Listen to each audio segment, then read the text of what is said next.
So I'm Sean. I grew up on Long Island, had a pretty normal life, as normal as Long Island people can be. I had a pretty cool background in terms of my family. My grandfather was a tugboat captain. My other grandfather was an inventor, engineer, drove locomotives for a living. My dad was a contractor, and my mom was a special agent. So you can imagine some of the dinner table conversations were pretty interesting.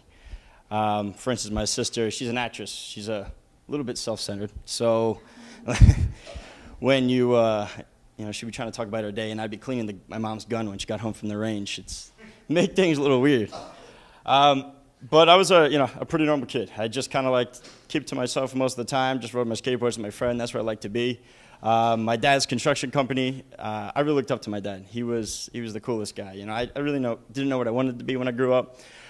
But I thought I was just going to run his construction company. I looked up to him. He taught me how to box, play sports, and then he died.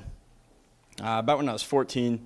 That's a time when you're just figuring out who you are. You're trying to figure out, you learn how to talk to girls, you learn how to, what you're interested in, what your life's going to be like. It kind of lost everything. So what did I do? I remember having a rampage for about an hour. And then I went out, rode my skateboard, and then pretended like nothing was happening. Because at that moment, when I found out, I realized that my only responsibility in this life is to take care of my sister and my mom, the only people in the world that mattered to me. And I instantly became the man in the house.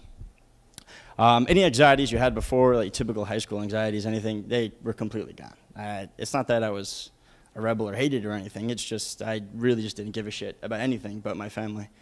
There's times where we would break into the school and pull pranks. Like one day we zip-tied every single locker closed in the school. I don't know what our problem was, but apparently there were some issues underneath. So one day I was walking through the hallway, and it's funny how just random people come into your life. And there's this one girl, Mary, just walked out to me. We didn't really share many words, but I believe people do come in your life for a reason. And I was walking through the hallway, and she stopped me and said, "Hey, Sean, why do you always walk the hallways with your head down?" And I said, I had no idea I did that. But she said profoundly that affected her. She said, "You look sad, and I thought you were such a happy person, but apparently I didn't exude that." And I just thought to myself, if my job is to make my family happy, my sister and my mom, then what am I doing? Then I have to figure out how to make myself happy. And from that day on, I held my head high. And I had a whole new perspective. I learned that what I'm going to do is not going to conform. I'm not going to try to figure out how to, be the best architect and run up a line, or I'm not going to try to fight to the top of a different ladder. I'm going to do what makes me happy, whatever that may be. So I immediately hit the books. I just studied all day long about, what really made me tick and what made me do what I wanted to do. And I started studying design. I really love business. I thought, success is the answer to happiness, right? So I worked my ass off. I've been working 16-hour days since I was a kid. First started flipping boats, then I moved into real estate when I got to college. I ended up using real estate to pay for myself as I got through college. And then, one day, simple things happened, right? My dog died.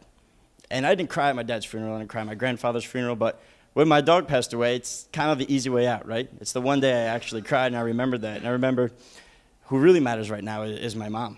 She was the one. I go off to college, and the dog replaced me. That's pretty much what happens. And it hurt me. And I really thought, what are the things that actually make my mom happy, if that's my real purpose? And it was me. She just wants me to be happy. It's not how successful I'm going to be, and that's it. So I started transitioning. The next semester, I go back to school. I spent the summer with the family.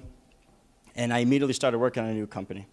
The company I work on now, we're making the Iron Man suit. We're making equipment for blue-collar workers. We're making anybody who would work a day-in job easier and safer so that people like my dad wouldn't have the same thing. So our company is called Strong Arm Tech. We're building real ergonomic equipment for the everyday worker.